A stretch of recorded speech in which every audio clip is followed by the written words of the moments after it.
ಈ ಡಿಜಿಟಲ್ ಯುಗದಲ್ಲಿ ಮೊಬೈಲ್ ಫೋನ್ಗಳು ನಮ್ಮ ಜೀವನದ ಅವಿಭಾಜ್ಯ ಅಂಗವಾಗಿವೆ. ಬಹುತೇಕ ಹೆಚ್ಚಿನವರು ಬೆಳಗ್ಗೆ ಎದ್ದ ಕ್ಷಣದಿಂದ ಹಿಡಿದು ರಾತ್ರಿ ಮಲಗುವವರೆಗೂ ಹೆಚ್ಚಿನ ಸಮಯ ಮೊಬೈಲ್ ಫೋನಲ್ಲೇ ಕಳೀತಾರೆ. ಅಷ್ಟೇ ಅಲ್ಲದೆ ಮಕ್ಕಳಿಂದ ಹಿಡಿದು ದೊಡ್ಡವರವರೆಗೆ ಊಟ ಮಾಡುವಾಗಲೂ ಮೊಬೈಲ್ ನೋಡ್ತಾರೆ.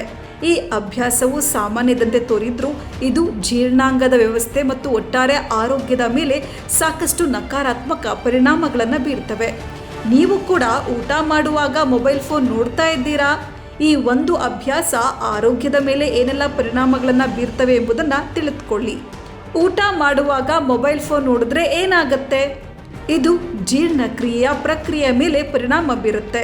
ನೀವು ಮೊಬೈಲ್ ನೋಡ್ತಾ ಊಟ ಮಾಡುವಾಗ ನಿಮ್ಮ ಪೂರ್ಣ ಗಮನ ಫೋನ್ ಮೇಲೆಯೇ ಇರುತ್ತೆ, ಹೊರತು ಆಹಾರದ ಮೇಲೆ ಇರೋದಿಲ್ಲ.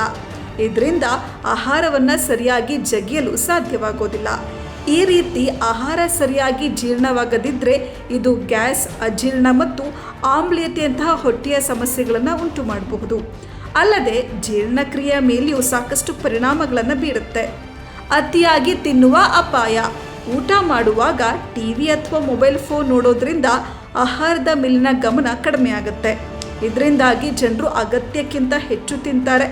ಅತಿಯಾಗಿ ಊಟ ಮಾಡುವ ಅಭ್ಯಾಸ ಇದು ತೂಕ ಹೆಚ್ಚಾಗುವ ಮತ್ತು ಬೊಜ್ಜುತನದ ಅಪಾಯವನ್ನು ಹೆಚ್ಚಿಸುತ್ತೆ. ಕರುಳಿನ ಆರೋಗ್ಯದ ಮೇಲೆ ಪರಿಣಾಮ ಬೀರಬಹುದು.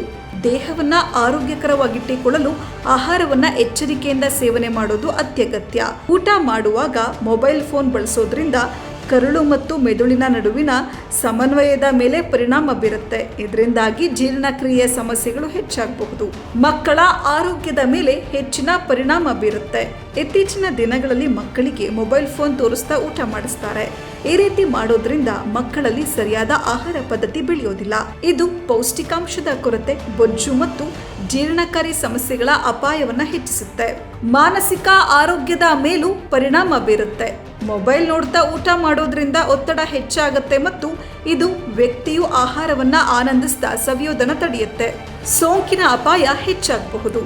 ಮೊಬೈಲ್ ಫೋನ್ಗಳಲ್ಲಿ ಹಲವು ರೀತಿಯ ಬ್ಯಾಕ್ಟೀರಿಯಾ ಮತ್ತು ಸೂಕ್ಷ್ಮ ಜೀವಿಗಳು ಅಂಟಿಕೊಂಡಿರ್ತವೆ.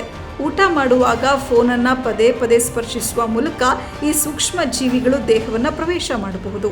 ಇದು ಹಲವು ಆರೋಗ್ಯ ಸಮಸ್ಯೆಗಳು ಕಾಣಿಸಿಕೊಳ್ಳಲು ಕಾರಣವಾಗ್ತವೆ. ಆಹಾರ ಸೇವಿಸುವಾಗ ಪಾಲಿಸಬೇಕಾದ ಪ್ರಮುಖ ನಿಯಮಗಳೇನು? ಊಟ ಮಾಡುವಾಗ ಮೊಬೈಲ್ ಮತ್ತು ಟಿವಿಯಿಂದ ದೂರ ಇರಿ. ಆಹಾರವನ್ನು ಚೆನ್ನಾಗಿ ಜಗಿದು ತಿನ್ನಿರಿ. ಈ ರೀತಿ ಮಾಡೋದ್ರಿಂದ ಲಾಲಾರಸವು ಆಹಾರದೊಂದಿಗೆ ಚೆನ್ನಾಗಿ ಬೆರೆಯುತ್ತೆ ಮತ್ತು ಆಹಾರವು ಚೆನ್ನಾಗಿ ಜೀರ್ಣವಾಗುತ್ತೆ. ಯಾವಾಗಲೂ ಶಾಂತ ಮತ್ತು ಆಹ್ಲಾದಕರ ವಾತಾವರಣದಲ್ಲಿ ಕುಳಿತು ಊಟ ಮಾಡಿ. ಸಾಧ್ಯವಾದರೆ ಕುಟುಂಬದೊಂದಿಗೆ ಕುಳಿತು ಒಟ್ಟಿಗೆ ಊಟ ಮಾಡುವ ಅಭ್ಯಾಸವನ್ನು ಬೆಳೆಸಿಕೊಳ್ಳಿ.